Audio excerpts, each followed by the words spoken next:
It's so important to our survival, to our thrival. You're the golden return, got the strength to carry on, walk on, my child, walk on. Hello, beautiful soul family. Britt Cannon here, host of the Walk On podcast, the podcast where I try to demystify spirituality, personal growth and healing, and whatever else I feel like talking about. This week's episode is called the C-PTSD Survival Guide. As always, if you're into what I talk about in this video and you'd like to hear me go more in depth, you can click the link down below to listen to the full podcast episode. Also, don't forget to like, share, comment, and subscribe. I've been getting a few more views, a few more meaning like 3. And that's really exciting to me because I just want to share this free content to be helpful and to help some people who might be struggling, who might not have access to resources. And yeah, I just want to spread a little love, a little light, and a little healing. So if you want to give me some love to help boost me in the algorithm, that would be really, really nice. Thank you. So Complex-PTSD. If you don't know, it is a kind of PTSD that comes from sustained long-term kind of chronic trauma. So it's not like trauma from a car accident or even like physical combat, but the kind of trauma that stems from long-term emotional abuse. It comes from the tensing up of our bodies, the living in fear, the just being in an environment of tension that comes from childhood trauma or just like extended long-term toxic relationships. And so it comes from kind of being afraid for an extended period of time to the point where you kind of lose track of what it feels like to not be afraid, of what it feels like to not be in a state of hyperarousal and stress. And it's pretty rough. It can rule and control and like sabotage most of the areas of our lives. So in my own personal experience, I have had a lot of issues in relationships. You know, I talked about my predilection towards unavailable partners in my limerence video. I talked about some self-sabotage patterns that I had in my self-sabotage video.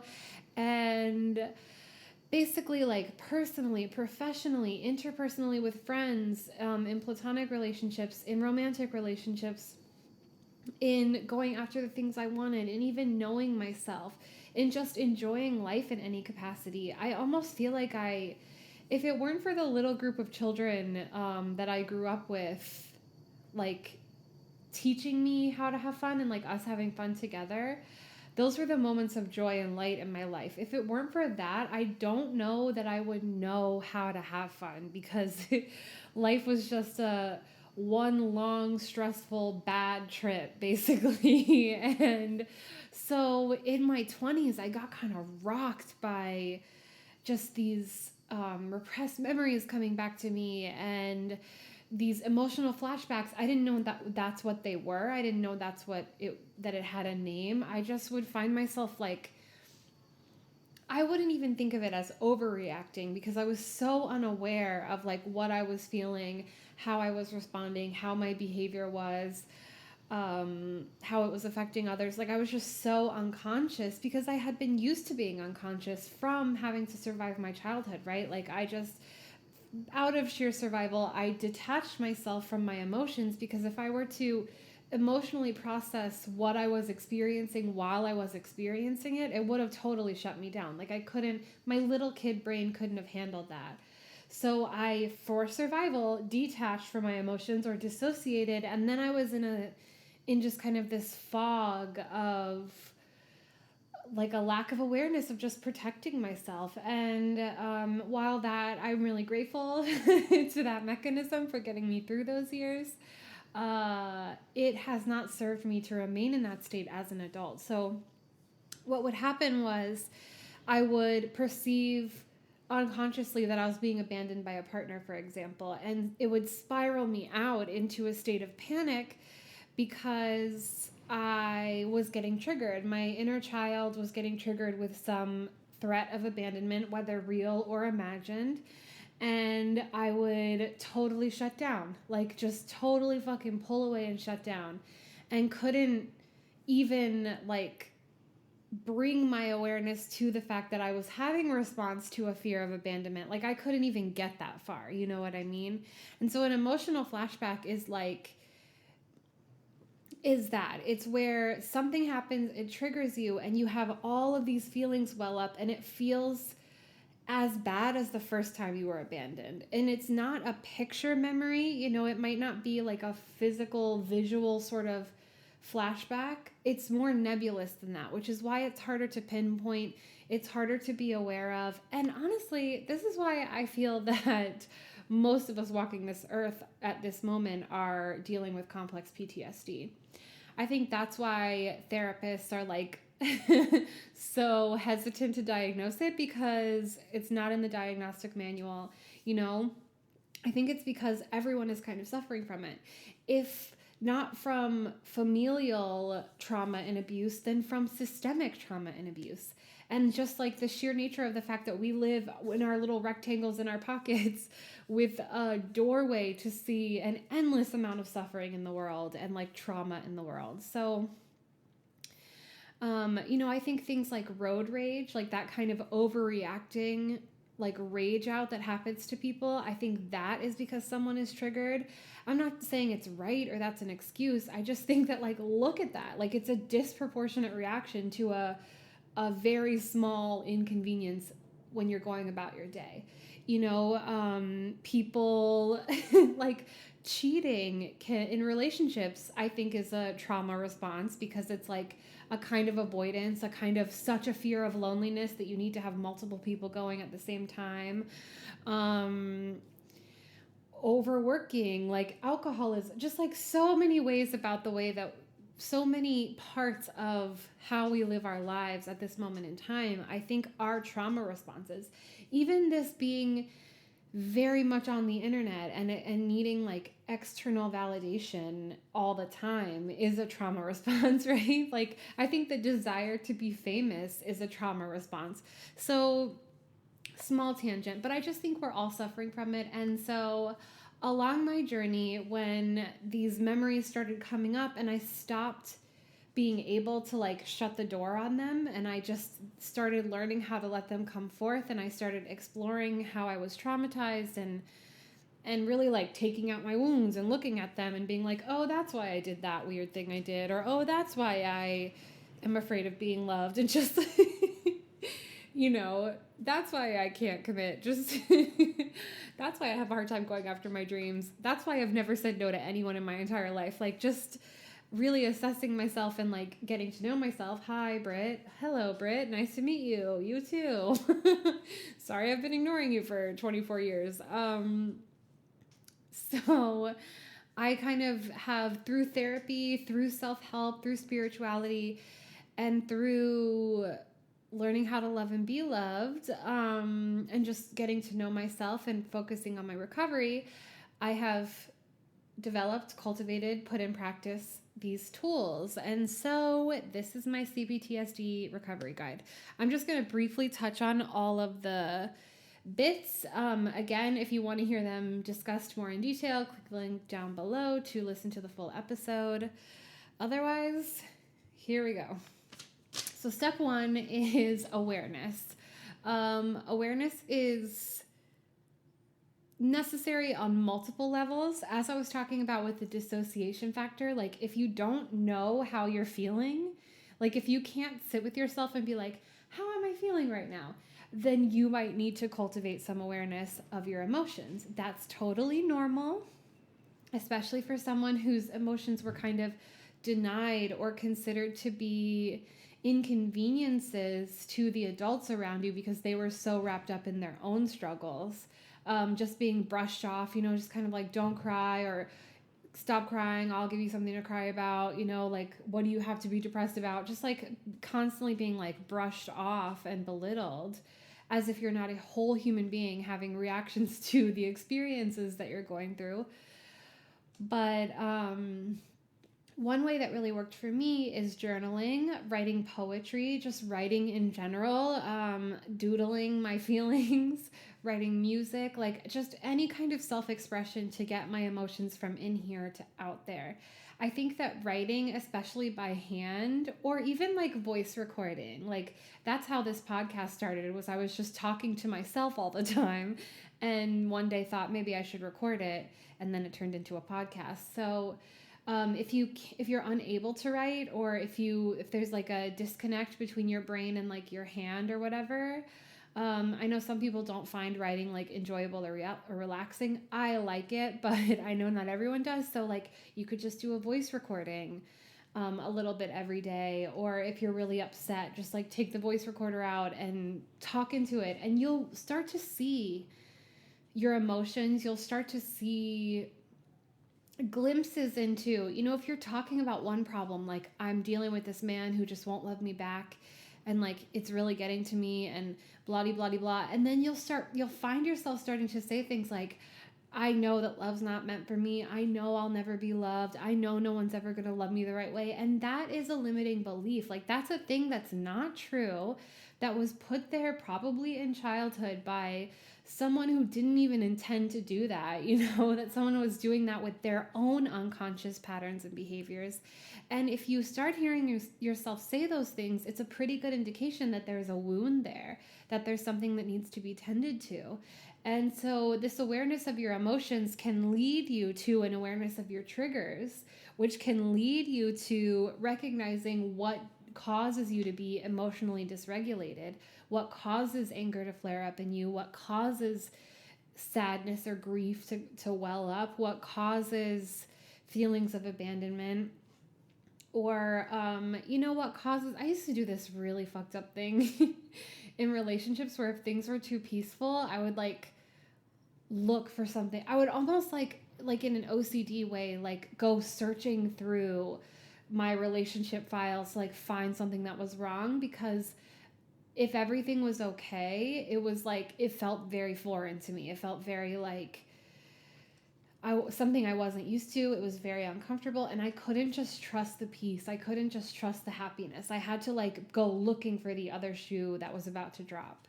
And that's a red flag that you're dysregulated, that like there's something going on inside you, that even being happy, even being peaceful is a trigger.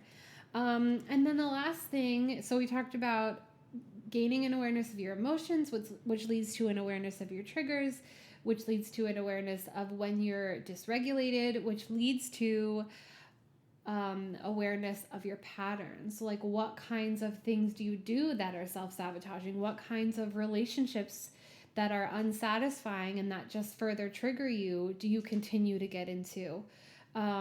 What are your coping mechanisms that protect you, but that also might disrupt your life or cause destruction or put you out of alignment with what you actually want? The next thing that's been really huge for me is sleep. Rest and sleep. When I first started, I've had sleep issues my whole life, which a lot of people with trauma do. For many reasons. I mean, sleep itself was very triggering to me. I was very nervous. I would just like, as a kid, pace the house and like check all the smoke detectors, check all the doors and windows to make sure they were locked. I would stay up all night watching TV because I was afraid of having nightmares. My mom and her boyfriend/husband were always fighting next door. Like just issues with sleep my whole life.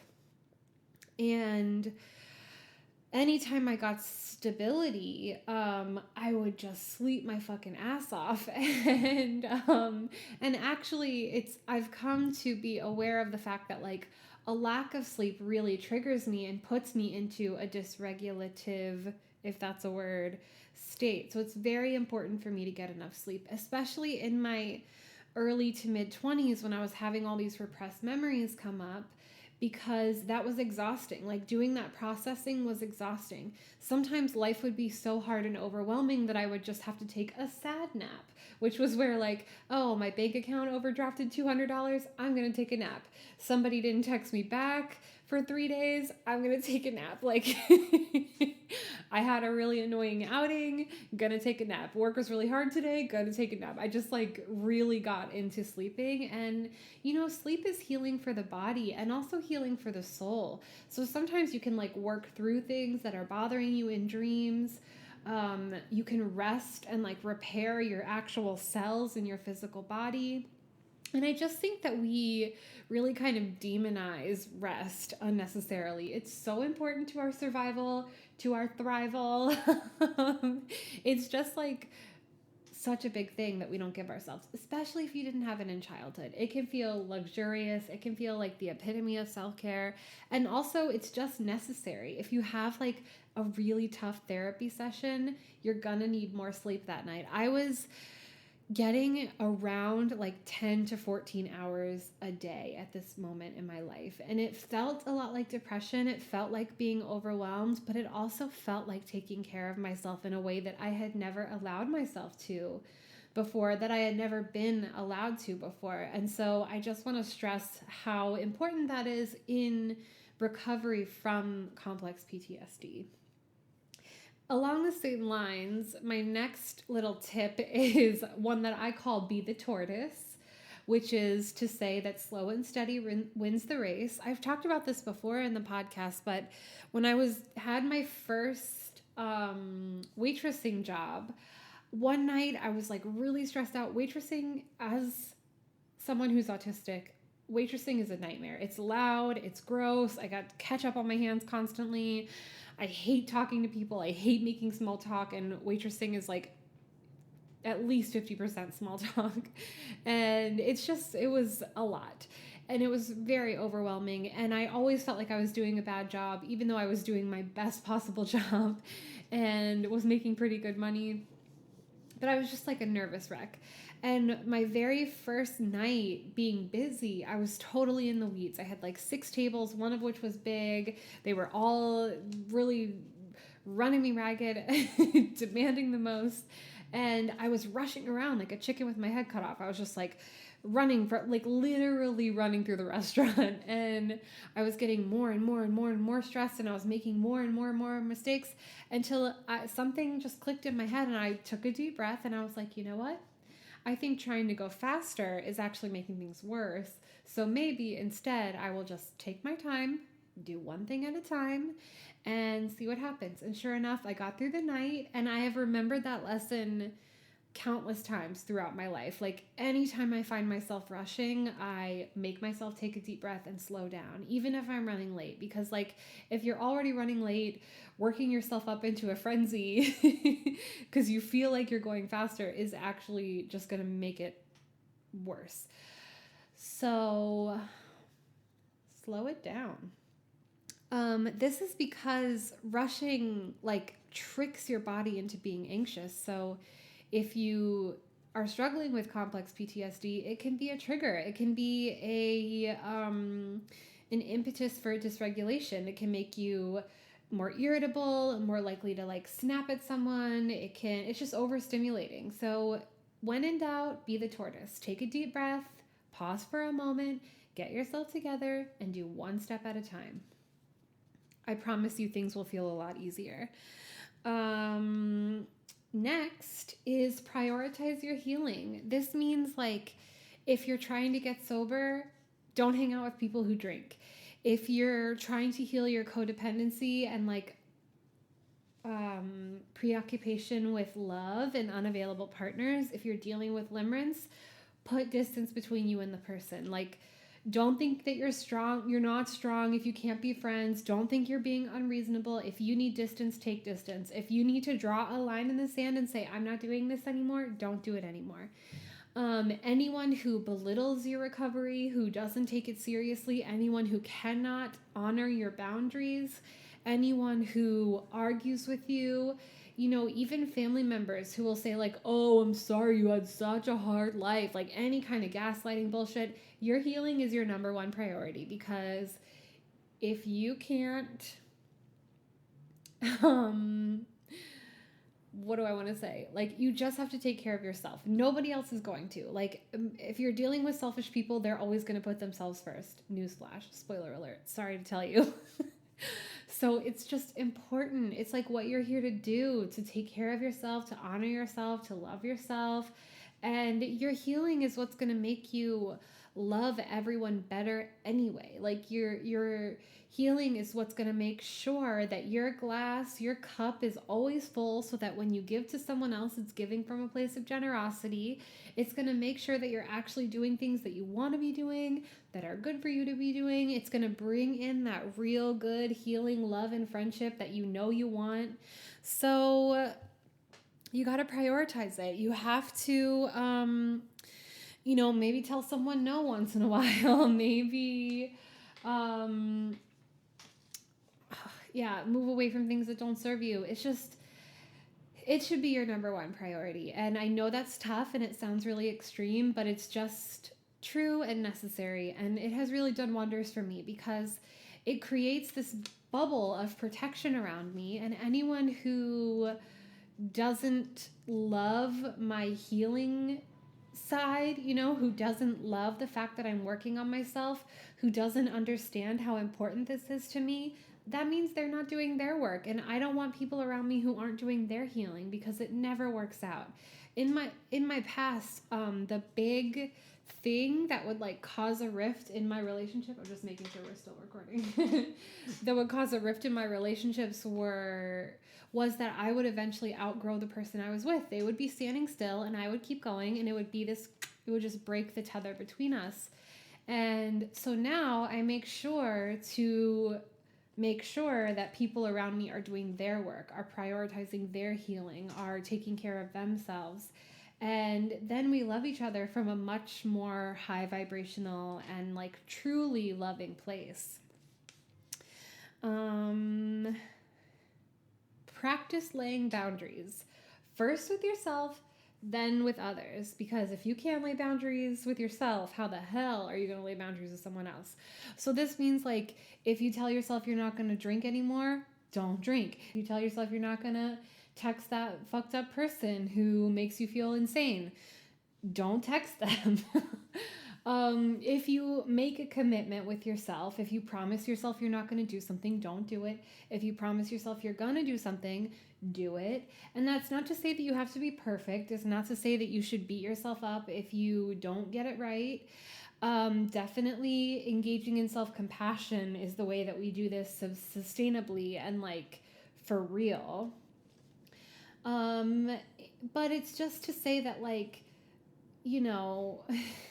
laying boundaries with yourself is tough, and you're not going to gaslight yourself or like belittle or berate yourself for trying to do something good for you. If you are trying to lay boundaries with others, things might get a little tense, a little difficult, a little, complicated. And so if you start with yourself, you practice it with yourself, then it might come more easily when it comes time to lay them with others.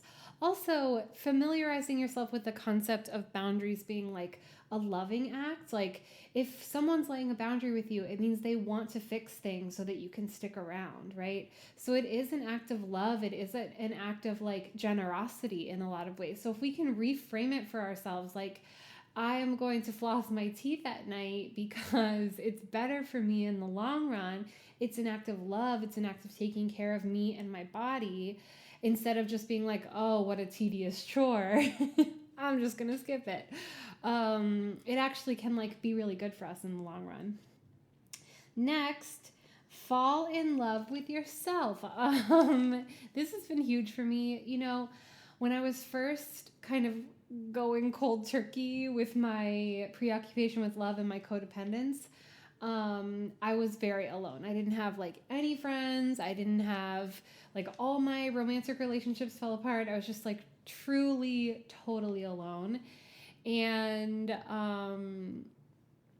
I was so lonely. I would just like ache with loneliness. I would lay in bed at night and just like try to hold myself. I was so lonely. And this was what I had been avoiding my whole life. This is what I had been running from my whole life. This is why I had not been single for more than like 5 fucking minutes since I was 15 years old. And so finding myself in this space of aloneness was really kind of like facing my worst fear, right? And so I thought, I know I need to be alone at this moment. I just had my heart broken so bad that I can't imagine like holding someone's hand, let alone being in a relationship or trying to start a new one. So I had been so wrecked that I was like, okay, I have no choice. I have to be alone. And I had just purged all these toxic people from my life. And guess what? Most of my relationships were toxic. Most of my friendships were toxic.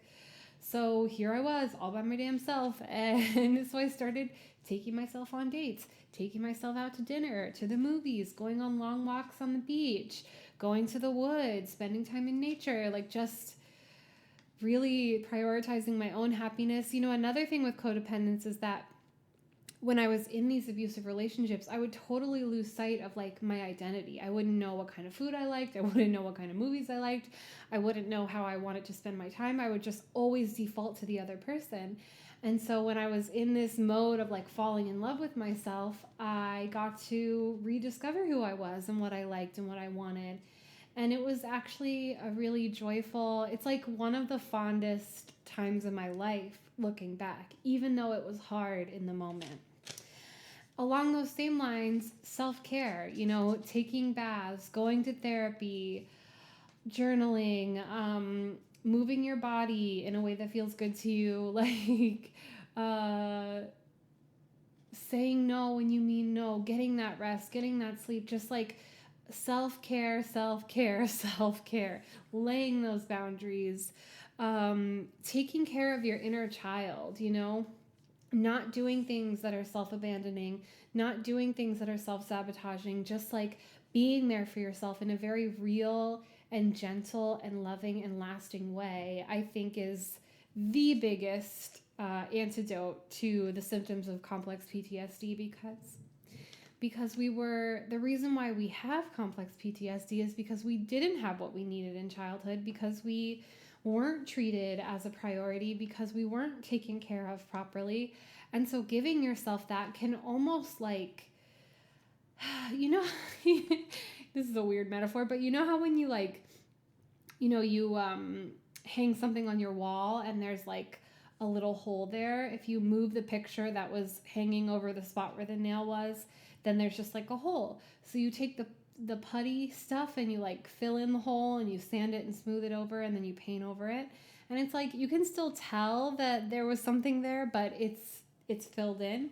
Like that is what giving yourself what you needed in childhood but didn't get. That's kind of what it's like. It's like, it doesn't totally make the wound new. You don't like grow new skin without any kind of scar on it, but you do fill in the gap. You can give yourself that, and it does heal a lot of, the initial wound or what you didn't get in childhood. So just engaging with that kind of self-care, really thinking of yourself, prioritizing your healing, doing the things that really feel good, and not doing things that don't. It sounds so simple, but it's really tough, and it's taken me a good 10 years to get like a handle on this. And that reminds me of the next point, which is surrender to the process. Be a work in progress. The reality is, and if this is triggering to you, I definitely get it, because when my therapist told me this the first time, I was pissed at her for 5 days. Like, I just cursing her name. There's no done. There's no finish line. We are wounded for life. It doesn't mean we're damaged. It doesn't mean we're broken beyond repair. It doesn't mean we're unlovable. It just means that we have work to do. There's some deep wounds going on, and that's okay. Everyone's wounded. If we can see it as a joyful unfolding, if we can see it as a beautiful alchemical process, as if we can see it as like something to be grateful for and like engage in with joy, then it becomes a lot less tedious and a lot less cumbersome. It becomes more like falling in love, The falling in love part is easy. The maintaining a relationship part is the part that might sometimes be boring, might sometimes be complicated, might sometimes hurt your feelings, but it is worth it in the long run to have like a lasting, supportive, stable, like strong foundational relationship. And that's what you can create for yourself within yourself if you don't see it as like, let me hurry up and get through this healing so it can be over, or like, God, I can't believe I still have more to heal, like what's wrong with me, or just looking at it as like, when is this going to be done? Because I'm sorry to say it's not, but it's also really beautiful. I say this over and over again, but life is a spiral. You constantly revisit things you thought you had already dealt with, but from higher and higher perspectives. So like, me talking about and feeling into, I have abandonment issues because of my mom, that means something different to me saying it now than it did 5 years ago, than it did 10 years ago. I have a much more loving and understanding and mature grasp of it now than I did back then. And that's because every time it comes up, I work on it. And that doesn't mean that I haven't been frustrated at the process being never ending. It just means that I have a really good understanding of it now, and I'm not just waiting for it to be over. In fact, I'm enjoying the unfolding. I'm enjoying the processing. I'm enjoying the deeper and deeper understanding of myself, and I'm enjoying the uncovering the layers of my truest self, of the self that was me before the trauma. That's not even the right way to say it. It's just like, I'm enjoying me. I'm enjoying me and all the parts of me. And I enjoy being a conscious person. I enjoy being a conscious partner and friend. I enjoy doing everything to the best of my ability because I am truly present in every moment. And I understand now that when I get triggered, it's just a reminder that I've been hurt. It's just a reminder that I have more to heal. And that's just part of being alive, and it's beautiful. So if you would like to hear more about all of this, click the link down below to listen to the full episode. Don't forget to like, share, comment, and subscribe. Check out my website. The link is down there also for my book, Flight of the Final Girl, if you want to really get up in my business and learn all about what my trauma looked like. It's in this book of poetry. Check out my music. Check out my merch. Book a reading with me. Let's chat. And yeah, I hope that this week you think about these steps. You maybe start a journal or just find some awareness with your emotions. Maybe you let someone in, you let someone take care of you, you take a little bit better care of yourself. I hope that you become a little bit more gentle with yourself as you experience your own healing and unfolding. Thank you so much for being here. Happy healing. Bye. This one goes out.